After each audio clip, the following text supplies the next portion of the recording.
Hello and welcome back to another video here on the channel. In today's video we are taking a look at Snapshot 21W15A and also taking a look at some big announcements recently made earlier today regarding the Cave and Cliffs update. This also involves news about 1.18 and 1.19, which we are looking to quite far in the future here, but let's jump straight into things because there is a lot we need to talk about. Now, if you haven't already, there is a link to a video down in the description, and that video is explaining this new announcement. The Cave and Cliffs update is being split into two different updates, releasing at two different times. The first update will be releasing in the summer as already planned and announced, and that update will include a lot of the blocks, items and mobs we've already seen in the snapshots. The second part, the 1.18 update of this update, will be releasing in the holiday season, so around the Christmas-December period, and that will include the world generation features. As you will now see, I am in 21W15A here and the world is a lot shorter. This is because the world generation changes which previously happened have now been reversed. This means that the world height has now reduced back to how it was in regular 1.16 worlds, 256 blocks. You will however notice that we do see things like geodes already spawning in the game, and the new blocks that come along alongside them. We're also seeing deep slate spawning in the blobs, which we saw added in a recent snapshot. Now, what is the reason behind this update? So what is the reason behind all of this news? Well, they need to split the update to make it work properly. As we already were aware, this was going to be a major update to the game, changing the very fundamentals of the overworld, the whole generation of this. They want to make sure that the performance of this update is good enough and up to scratch of where it should be. And they also do not want to be rushing this update to make it worse than it already should be. Now, it's also been announced that the archaeology section of the Cave and Cliffs update will not be coming in neither this update, the 1.17 update, or the 1.9 or the 1.18 update, which will be coming in the festive period. I must mention already, we can't confirm if it will be called the 1.18 or 1.19 updates. That is just what we are assuming. But what we can say is in the 1.19 update, that is when archaeology will be coming. Once again, they really want to focus their time onto this new feature which is coming to the game, which is completely different to something that's ever been in the game before.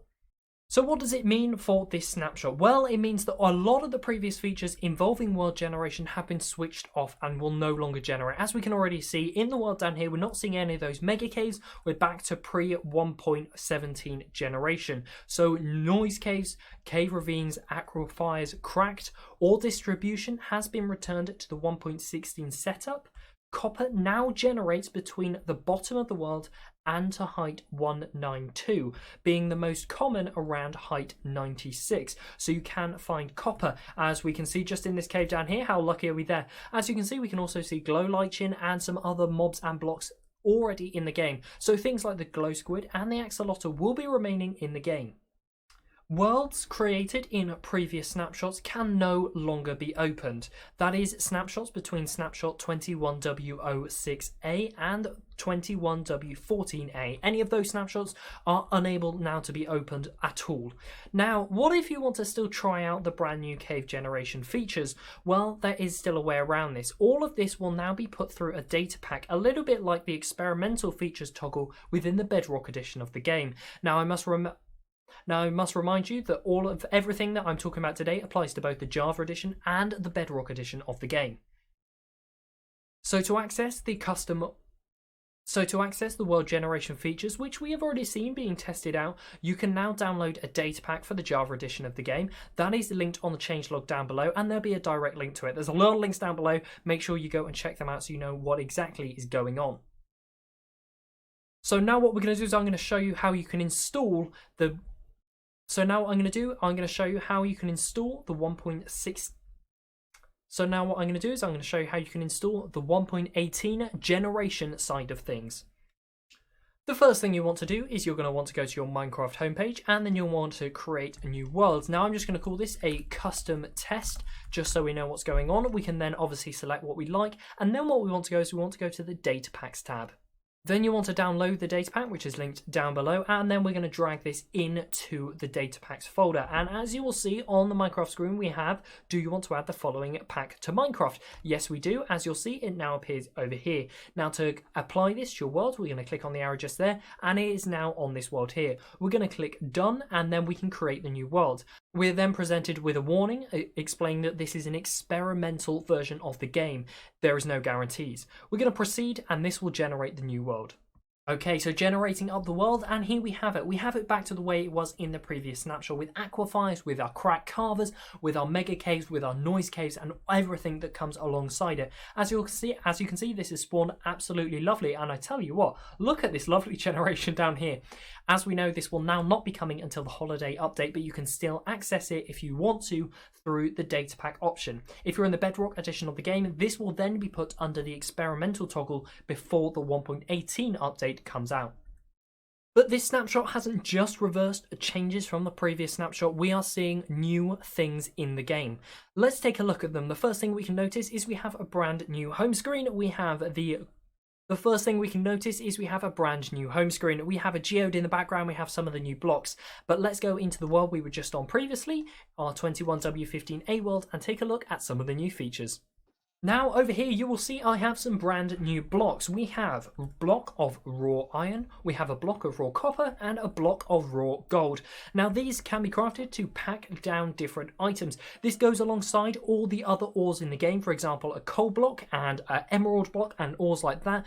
For the metals we now have a raw block, and we also have the solid block, the iron block, the copper block, and the gold block. To craft them, we will get our raw materials, and then we put them in a 9x9, and as you'll see, we then get our block of raw, whatever it may be. And they are the textures. I tell you what, this one here looks quite similar to beeswax and glowstone. The textures of the raw items have also been updated, and as you can see, we can take a look here. Jap has been taking a lot of community feedback on this, and if you want to give him feedback, make sure to give him a message over on Twitter. Goats now have a little bit more functionality, and as we are taking a look just here, we have some goats bouncing around as we already saw in the previous snapshot, but now goats will sometimes ram moving entities. Anything that moves, including armor stands. That's the one item that doesn't move, but they will ram, and I haven't seen any on camera just yet, but already we can see some of them ram because I never place some armor stands down over here. Now they will run, it is pretty rare, they will also run at the player, and I'm hoping to capture a little bit on camera. There we go, what a perfect shot just there. That goat did ram the, and another one, he's doing it just because I said it, I am sure. Now it also says on the change logs that creepers will not mess with goats at all. Now I'm not too sure exactly what this means. I'm not sure if this means the goats will directly target the creepers. It doesn't seem to be what we are seeing. I mean, what is going on here? They don't seem to be bothered by each other. But then again, it could mean the creepers are scared of the goats, but then they're not running away from the goats like they are cats. So this is definitely a feature to keep our eyes on, and we'll see what the community comes up with. A new entity has been added to the game, and this can only apply to server side. We can summon them in, and we can use /summon marker. This is a data entity used for data pack developers and map makers, and can be used and can be summoned with any custom data you like. We have a brand new sound effect for the bone meal item.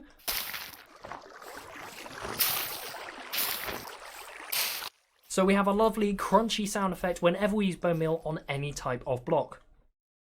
Now, as you are very much aware, this snapshot has changed a lot, and in the recent few hours we have had a lot of changes announced for the way this update will come to our game. So I'd love to hear what your thoughts are on this brand new structure for the Caves and Cliffs update. Are you pleased that it's been broken down into two separate updates, the 1.17, the 1.18, and even the 1.19 update for the archaeology section? Here on the channel, we are very close to reaching 2,000 subscribers, and I would appreciate anyone who would be considering subscribing, but that is all for me today. So thank you ever so much for watching. If you've enjoyed this video, why not subscribe, and I will see you in the next one. Goodbye.